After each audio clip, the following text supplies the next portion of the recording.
ಹೋರಾಟಗಾರರೇ, ಈ ದಿನ ಹಾಸನ ನಗರದಲ್ಲಿ ಈ ಒಂದು ನಗರಕ್ಕೆ ಒಂದು ವಿಶೇಷತೆ ಇದೆ. ಈ ಒಂದು ಹಾಸನ ನಗರಕ್ಕೆ ಪರಮ ಪೂಜ್ಯ ಬೋಧಿಸತ್ವ ಡಾಕ್ಟರ್ ಬಾಬಾ ಸಾಹೇಬ್ ಅಂಬೇಡ್ಕರ್ ಅವರು ನಡೆದಾಡಿರ್ತಕ್ಕಂಥ ನೆಲ ಈ ಹಾಸನ ನೆಲ. ಈ ನೆಲಕ್ಕೆ ಬಾಬಾ ಸಾಹೇಬ್ ಅಂಬೇಡ್ಕರ್ ಅವರು AK ಬೋರ್ಡ್ ಶಾಲೆ ಇದ್ದಂಥ ಸಂದರ್ಭದಲ್ಲಿ ಅವರು ಭೇಟಿ ಕೊಟ್ಟಿದ್ರು. ಈ ಒಂದು ಹಾಸನ ನಗರದಲ್ಲಿ ಇವತ್ತು ಕರ್ನಾಟಕ ದಲಿತ ಸಂಘರ್ಷ ಸಮಿತಿ ಪರಿವರ್ತನವಾದದ ಜಿಲ್ಲಾ ಸಮಿತಿಯ ಸರ್ವ ಸದಸ್ಯರ ಮಹಾಸಭೆಯಲ್ಲಿ ಒಂದು ಪದಾಧಿಕಾರಿಗಳ ಆಯ್ಕೆ ಮಾಡುವಂತ ಒಂದು ಸಭೆಯನ್ನು ಆಯೋಜನೆ ಮಾಡಿದ್ದೇವೆ.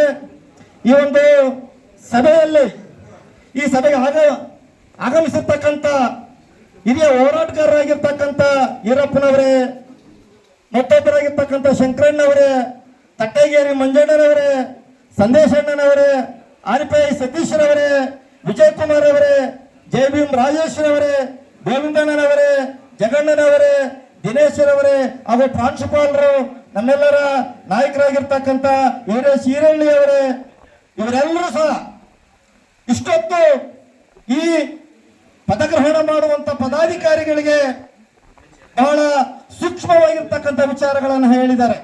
ಇವತ್ತು ನಮ್ಮ ಈರಪ್ಪನವರು ಮಾತಾಡ್ತಾ ಏನು 70, 70 ಮತ್ತು 80